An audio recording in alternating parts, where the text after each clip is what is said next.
Hola, hoy me gustaría hacer una pequeña introducción a lo que es ES, el software que se suele emplear para resolver problemas de balances de masa y energía. Empecemos con unos conceptos básicos. Primero, ¿qué es ES? Como ya les dije, es un software de resolución de ecuaciones que utiliza métodos numéricos para resolver ecuaciones. Es decir, puede que los resultados no sean exactos, pero nunca van a estar muy alejados de la realidad, siempre y cuando tengamos en cuenta unas recomendaciones que les voy a dar en un rato. ¿Y qué más puede hacer ES? Puede resolver ecuaciones no lineales, es decir, que yo tenga términos elevados al cuadrado, al cubo, inclusive a números negativos. También puedo resolver ecuaciones diferenciales y con eso también derivadas, integrales. Puedo llevar a cabo procesos de optimización, también de análisis de incertidumbre, entre otros. Ok, primero me gustaría mostrarles cómo hacer un comentario. Introducimos estas dos comillas que ven ahí, tanto al comienzo como al final de la oración o palabra que querramos poner de ese modo.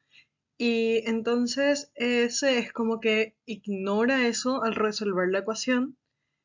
Y nada, después tenemos unas cuantas formas de escribir variables. Enseguida les voy a mostrar cómo se ven estas.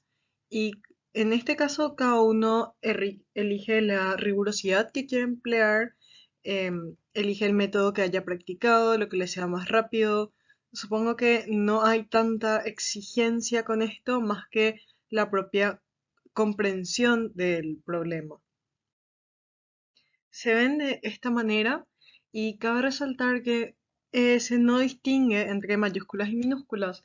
Entonces podría usar el nombre de una variable en mayúscula y en minúscula en una siguiente variable y ese no las va a reconocer como variables diferentes. No sé si se nota mucho, pero en la cuarta manera de escribir la variable se está colocando un punto encima de la palabra var. Es importante también no usar palabras reservadas para nombrar a las variables. Por ejemplo, no puedo usar pi porque pi utiliza es para el número. Tampoco puedo usar exp porque exp utiliza es para el exponente, para el número e. Ok, continuemos. Ahora vamos por las operaciones básicas. Nombré dos variables nada más a modo de referencia y las siguientes están nombradas como suma, resta, producto, división, raíz, pero no es necesario nombrarlos así cada vez que yo voy a llevar a cabo una de las siguientes operaciones, es nada más a modo de referencia. Con la suma y la resta es bastante obvio, nada más uso esos caracteres, pero para el producto debo usar sí o sí el asterisco. Si, por ejemplo, var1 estuviese entre paréntesis y var2 estuviese entre paréntesis, pero no hubiese nada en el medio, ese me mostraría un mensaje de error. Para la división tenemos var1 barra, y es la barra que baja hacia la izquierda, no hacia la derecha. Entonces tendríamos la variable 1 dividido la variable 2. Aunque no es muy conveniente usar este tipo de formas para representar una división, convendría más pasar la variable 2 al otro lado multiplicando, debido a que estamos tratando con métodos numéricos y esto puede llegar a conflictuarlos de alguna manera. De repente para operaciones básicas no hay mucho problema, pero cuando ya tenemos ecuaciones más largas no es muy conveniente. Si yo quisiese hacer una raíz cuadrada, simplemente escribiría SQRT y entre paréntesis pondría el nombre de la variable o el número. Puedo poner, no sé, 81 y ya me daría el resultado. Para elevar un número al cuadrado, puedo hacerlo de esa manera, como está indicado ahí, pero lo más conveniente es usar un paréntesis, como podemos ver acá, para evitar errores. Una vez que yo haga esto, después puedo multiplicar por otra cosa y ya no habría problema, estaría multiplicando la base elevada a esto por otra cosa. Sería como si yo acá pusiese por 5, digamos, es como que hiciese var, disculpen la letra medio fea, var 1 elevado a la menos 3 por 5. Se vería algo así. Disculpen otra vez que esté tan feito. En esta sección podemos ver cómo quedó nuestra ecuación. Particularmente lo considero bastante útil cuando las ecuaciones son largas o complejas y tenemos caracteres u operaciones un poco complicadas, digamos. Quizás para una suma o una resta no sea tan necesario, pero ya para divisiones, raíces, sí considero conveniente utilizar este botón, este comando. Para ver los resultados, simplemente apretamos la calculadora y de haber un error, el sistema nos avisaría, pero siempre queda la posibilidad de chequear antes de hacer correr el programa. Y en este caso, por ejemplo, me dice que tenemos 9 ecuaciones y 9 variables. Por lo tanto, no hay errores de síntesis y acá me dice el tiempo de compilación. Es importante notar que debo tener el mismo número de ecuaciones y de variables. Si no fuese así, tendría, por ejemplo, infinitos resultados, ya que estamos utilizando métodos numéricos y eso sería un problema. Ahora vamos a ver cómo podemos incluir propiedades termodinámicas del sistema. Esto es particularmente útil cuando tenemos balances de energía. Siempre es importante verificar en qué sistema estamos trabajando y lo hacemos con este botón, donde nos saltaría la siguiente ventana. Cuando tenemos seleccionado SI es porque estamos trabajando en el sistema internacional, pero también lo podríamos hacer en el sistema inglés.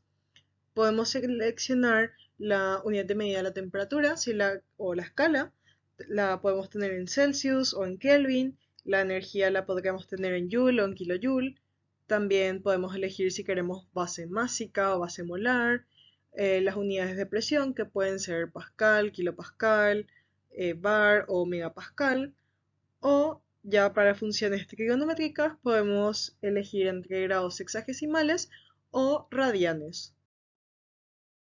Luego, para incluir propiedades termodinámicas, vamos a opciones y seleccionamos Function Info. Ahí cambiamos a propiedades del fluido y en esta sección podemos elegir qué propiedad usar. Entalpía, entropía y más adelante tenemos, por ejemplo, punto de rocío, densidad, capacidad calorífica a presión constante, a volumen constante, entre otras. Y en esta otra parte seleccionamos el fluido. Acá, por ejemplo, tenemos aire, pero también podemos usar steam para vapor o water para agua, entre otros.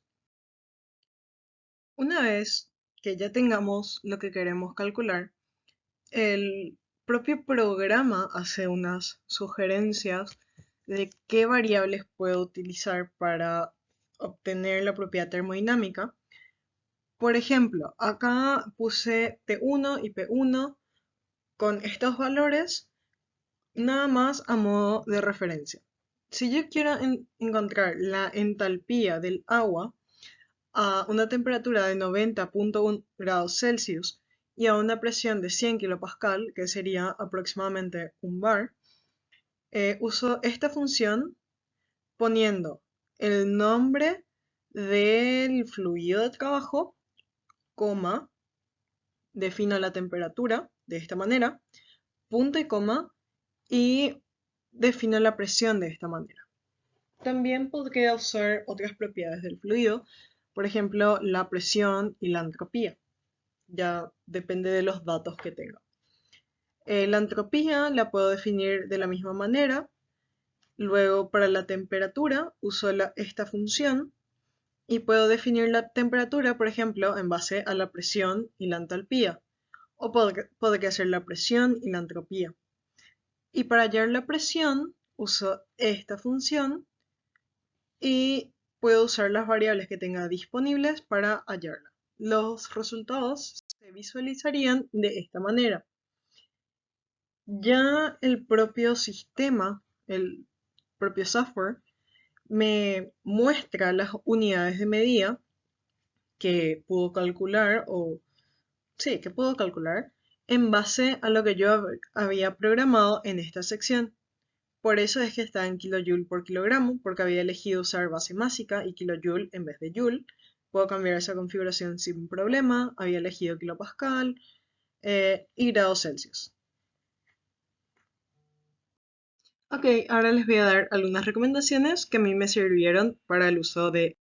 Lo primero para mí sería usar nombres cortos para las variables, porque hay veces que perdemos mucho tiempo usando cierta rigurosidad o escribimos, por ejemplo, var-1 y ya en el siguiente renglón var1 y se nos reconoce como dos variables diferentes y ahí se genera un error y a veces es muy difícil encontrar ese error y perdemos mucho tiempo.